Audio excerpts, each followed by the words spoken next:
তুমি রানী? আর ও? ও আমার দিদি শর্মিলা, পাশের গ্রামে সুফিগঞ্জে থাকে। আমাদের কাছে খবর ছিল যে তোমার স্বামী কালী তো 2 মাস ধরে অঞ্চল ছাড়া। তা তোমরা সে বিষয়ে থানায় তো কিছু জানাওনি? ম্যাডাম, ও তো মাঝে মধ্যেই 1-2 দিন ছাড়াই বাড়ির বাইরে থাকতো। তো তোমার স্বামী যে একটা ডাকাত দলের সঙ্গে যুক্ত সেটা তুমি জানতে? না স্যার, ওর কাজ সম্পর্কে কিছুই বলতো না বাড়িতে, আমি কিছুই জানতাম না। ও কাদের সঙ্গে কাজ করতো বা দলে আর কে কে আছে সেসব কিছু জানো? না স্যার, ওর কাজের কোনো লোকজনদেরকে এ বাড়িতে আনতো না। কাজ নয়, অকাজ বলো। আচ্ছা, তোমার সঙ্গে ওর সম্পর্ক কেমন ছিল? সম্পর্কের কথা ও কি বলবে স্যার? কালীটা একটা জানোয়ার ছিল।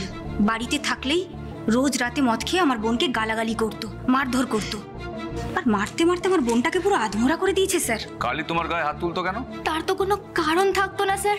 ও যে কোন কাজে কখন আমার ওপর রাগ দেখাতো তার কোনো ঠিক ঠিকানা থাকতো না। আর আমি তো সবসময় সেই ভয়ে ততস্থ হয়ে থাকতাম। আমরা এসে বারবার বুঝিয়েছি স্যার, কিন্তু তাতে কোনো কাজ হয়নি। হাত পা দিয়ে মারতে মারতে যখন ক্লান্ত হয়ে যেত, হাতের কাছে যা পেত লাঠি এটা ওটা দিয়ে মারতেই থাকতো। ছাড়ো না দিদি, আর বলো না। মারতো ধরতো যা খুশি করতো, তবুও তো মানুষটা ছিল। এখন তো তাও নেই। ঠিক আছে, আমরা এখন আসছি। দরকার পড়লে কিন্তু থানায় ডাকতে পারি তোমাদের।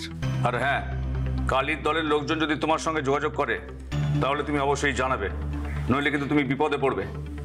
জানাবো। চলো।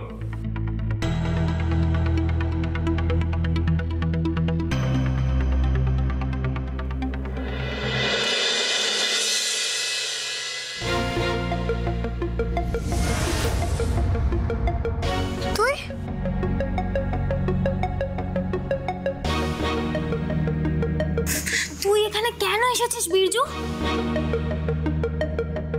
ছাড় আমাকে, কি করছিস এসব? বারে, এতদিন পর তোর সঙ্গে বিনা বাধায় প্রেম করার সুযোগ পেলাম, ছেড়ে দেবো?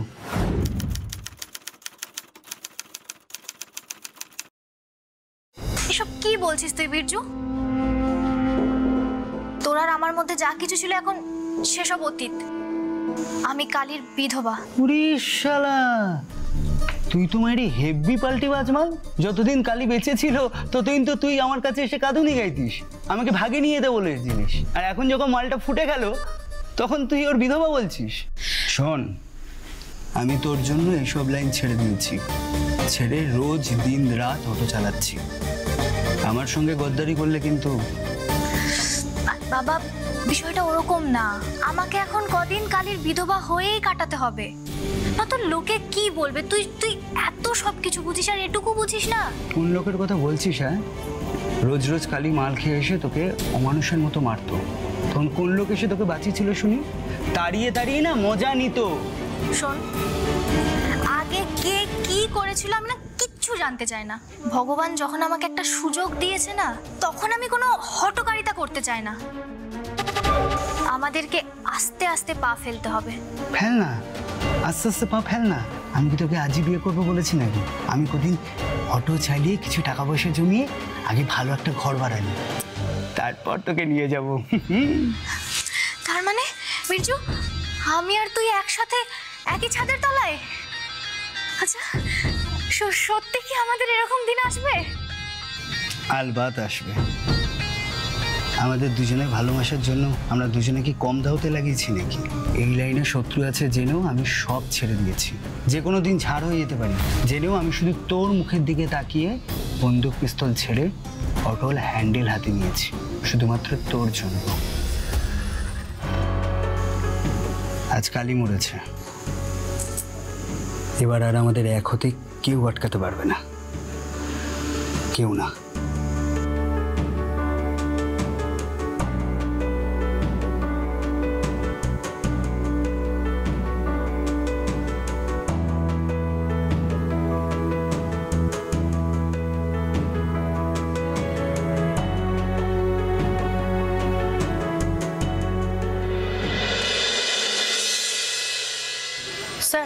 ও পূজা, তো ডাকাত দলের আর কাউকে পেলে?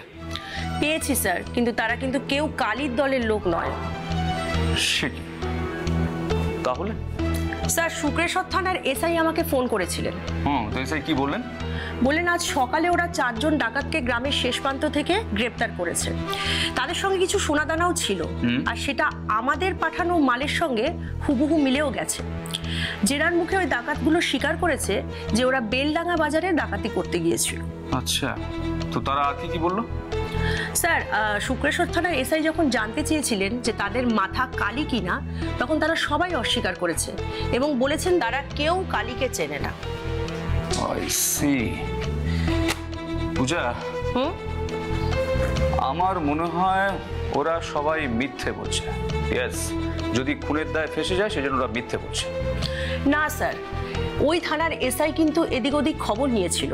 ওরা কেউই ওই এলাকার নয়, ওরা সবাই হুগলি থেকে এসেছিল। প্ল্যান ছিল ডাকাতিটা করে উড়িষ্যা পালিয়ে যাবে। স্যার, ওদের সঙ্গে কিন্তু কোনো রকম ভাবেই কালির যোগাযোগ থাকতে পারে না।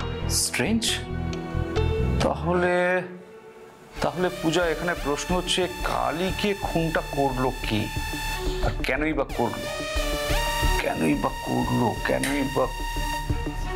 পূজা, তুমি একটা কাজ করো, তুমি একটা এফআইআর লঞ্চ করো, আমি সাইন করে দিচ্ছি।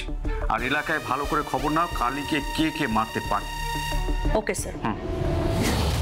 এতদিন আমরা ভাবছিলাম যে ডাকাতির টাকা ভাগ বাটোয়ারা জনিত কারণের জন্যই ডাকাতির দলের ছেলেমেয়েরা কালীকে খুন করেছে, কিন্তু যখন জানতে পারলাম যে কালী এই অপরাধের সঙ্গে কোনোভাবেই জড়িত ছিল না, তখন আমাদেরকে ঘিরে ধরলো নতুন এক চিন্তা। প্রশ্ন হলো, কালীকে তাহলে খুন হতে হলো কেন, আর কালীকে খুনই বা করলো কে? এই 2 প্রশ্নের উত্তর খুঁজতে আমরা স্বতঃপ্রণোদিতভাবে একটা এফআইআর দায়ের করি, আর তারপর আমরা শুরু করি কালী খুনের পেছনে লুকিয়ে থাকা প্রকৃত সত্য উদ্ঘাটনের।